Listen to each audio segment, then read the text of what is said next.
Hello friends, welcome to Honest Tutorial for your better understanding.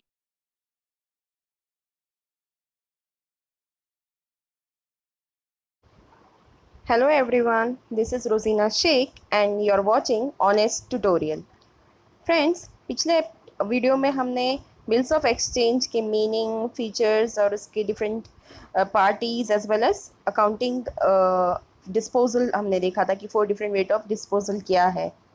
आज हम देखेंगे accounting treatment क्या है बिल्स ऑफ एक्सचेंज का। तो let's see journal entries. First जो डिस्पोजल ऑफ बिल था जिसमें ये था कि bill is kept with one self. हमने देखा है कि 4 तरह का डिस्पोजल है जिसमें से फर्स्ट वाले का आज हम डिस्कस करेंगे journal entries. Friends, journal entries में एज वी हैव डिस्कस्ड एक ही बिल है पर वो सेम बिल दोनों पार्टीज़ के लिए 2 डिफरेंट नेम से जाना जाता है। जैसे हमने देखा था ड्रॉअर के लिए वो बिल बन जाता है बिल्स रिसीवेबल और ड्रॉई के लिए वो कहलाता है बिल्स पेएबल। तो हमें journal entries side by side दोनों पार्टीज़ के बुक में क्या एंट्रीज होगी हम वो डिस्कस करेंगे। जैसे कि हम जानते हैं बिल्स ऑफ एक्सचेंज का के लिए फर्स्ट चीज़ जो है कैश सेल्स होगा तो बिल्स ऑफ एक्सचेंज नहीं होता है।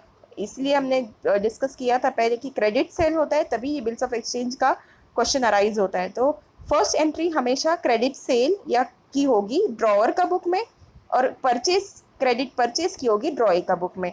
आपको जर्नल एंट्रीज के रूल्स आई होप सभी को पता है, डेबिट क्रेडिट का रूल्स। उसका अकॉर्डिंग फर्स्ट एंट्री सेल्स का है जिसमें अगर कैश सेल्स होता है तो हम कैश अकाउंट डेबिट लिखते हैं, पर यहाँ क्रेडिट सेल है इसलिए जिस डेटर्स का अकाउंट डेबिट होगा, debtors account debit to sales account. ये फर्स्ट एंट्री है जब सेल हुआ होगा उसका।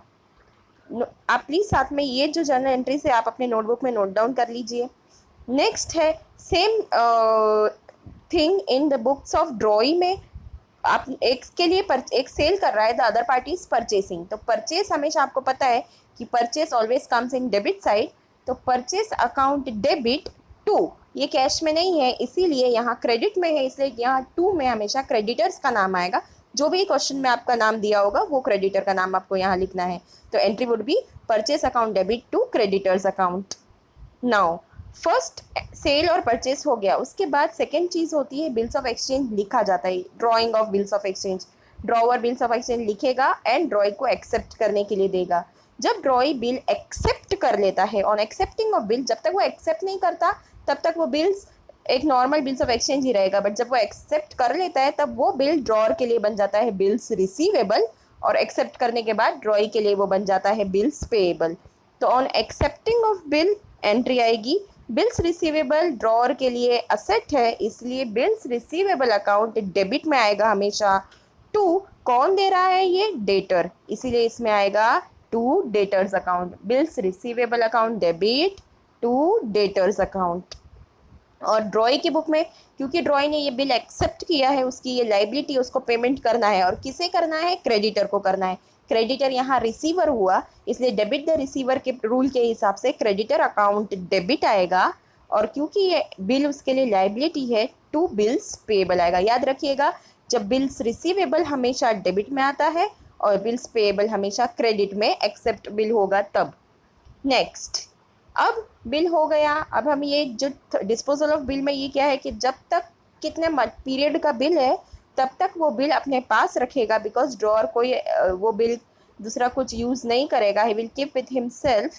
और जब ड्यू डेट आएगा, हमने डिस्कस किया था ड्यू डेट कैसे कैलकुलेट करते हैं, जितने पीरियड का वो बिल है उसके बाद जब वो पीरियड ख़त्म होता है और जिस दिन वो पेमेंट का डेट आएगा तब हमें वो ड्यू डेट के दिन अगर पेमेंट मिलता है तो उसकी एंट्री आएगी। डेटर को पैसे, ड्रॉअर को पैसे मिलने वाले हैं, पैसे मिलेंगे उस बिल के, इसीलिए डेबिट व्हाट कम्स इन के रूल के हिसाब से कैश अकाउंट और बैंक अकाउंट डेबिट क्योंकि उसे मिल रहे हैं और किसके बदले में मिल रहे हैं, तो बिल्स रिसीवेबल के बदले में मिल रहे हैं इसीलिए टू बिल्स रिसीवेबल अकाउंट।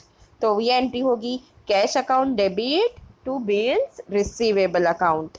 अब ड्रॉई पैसे दे रहा है तो उसके पास से कैश जा रहा है, कैश इज गोइंग आउट इसलिए कैश क्रेडिट में आएगा और डेबिट में वो किसके लिए पेमेंट कर रहा है, तो बिल्स पेएबल के लिए। तो bills payable account debit to cash और बैंक अकाउंट। फ्रेंड्स, ये जो 3 एंट्रीज है एक परचेस और सेल की हर क्वेश्चन में कॉमन रहेगी सेम। एक्सेप्टिंग ऑफ बिल की एंट्री भी ऑल एग्जाम्पल्स में सेम रहेगी। खाली जो थर्ड एंट्री है पेमेंट की, वो जो 4 डिस्पोजल मैंने आपको एक डिस्कस किया था, वो चारों डिस्पोजल में ये पेमेंट की एंट्री जो है उसमें चेंजेस आएगा, ठीक है। वो भी ड्रॉअर का बुक में चेंजेस आएगा, ड्रॉई का बुक में चेंजेस नहीं आने वाले हैं। पर आज हम सिर्फ ये फर्स्ट एग्जांपल की ये 3 एंट्रीज आप नोट डाउन कर लीजिए। एंड जर्नल एंट्रीज हमेशा मैंने देखा है कई सारे कॉमर्स स्टूडेंट्स को, वो लोग लर्न बाय हार्ट करते हैं। फर्स्ट थिंग इज़ कि जर्नल एंट्रीज कोई लर्न करने की चीज़ नहीं है, लर्न बाय हार्ट करने वाली चीज़ नहीं है, ये अंडरस्टैंडिंग वाली है। आपको रूल्स अगर पता है तो आपको खाली डेबिट में क्या आना है, क्रेडिट में क्या आएगा, सिर्फ वो ध्यान में रखना है और उसका लॉजिक समझना है। अगर लॉजिक आपके समझ में आ जाता है तो आपको कभी भी ये लर्न करने की ज़रूरत नहीं पड़ेगी। कोई भी क्वेश्चन होगा आप जर्नल एंट्रीज ईजीली लिख सकेंगे। तो आप ये अच्छी तरह इस कहाँ डेटर्स क्यों डेबिट में है, बिल्स रिसीवेबल क्यों डेबिट में लिखा है, हमने डेटर्स को क्यों क्रेडिट किया है, उसका लॉजिक समझ लेंगे तो आपको ये लर्न करने की ज़रूरत कभी नहीं पड़ेगी। चलिए, तो यही सारी एंट्रीज हम एक एग्जाम्पल के साथ देखते हैं।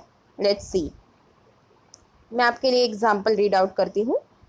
प्रेम purchased goods of ₹60,000 from Sagar on 16th January 2020।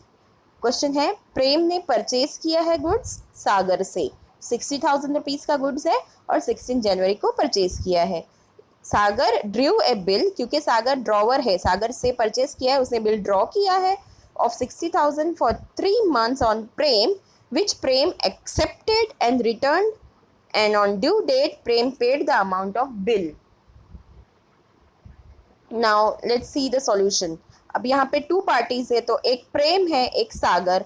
सागर जो है हमारा ड्रॉवर है, प्रेम जो है हमारा ड्रॉई है, ठीक है। तो पहली एंट्री हमने देखा था, सेल्स की एंट्री क्या थी, debtor account debit to sale. तो यहाँ पे डेटर कौन है, सागर का बुक में इसने किसने, तो प्रेम ने खरीदा है, इसलिए Prem account debit 60,000 to sales. Friends, date का कॉलम यहाँ नहीं है, बट आपको आगे लेफ्ट हैंड साइड पे डेट का कॉलम भी ड्रॉ करना है और उसमें डेट डालनी है 16 जनवरी 2020। तो Prem account debit to sales, और सेम सिमिलरली प्रेम का बुक में परचेस का एंट्री आएगा, purchase account debit to Sagar account 60,000 rupees. ये हो गया फर्स्ट एंट्री, परचेस और सेल का। अब सेकेंड एंट्री है, बिल एक्सेप्ट किया है प्रेम ने, तो सागर के लिए ये बिल्स रिसीवेबल बन गया, इसीलिए bills receivable account debit to, किसने एक्सेप्ट किया है बिल, प्रेम ने, इसीलिए to Prem account. And books of Prem में, प्रेम अपनी बुक में क्या लिखेगा, तो सागर अकाउंट डेबिट, क्यों, क्योंकि सागर को उसे पेमेंट करना है।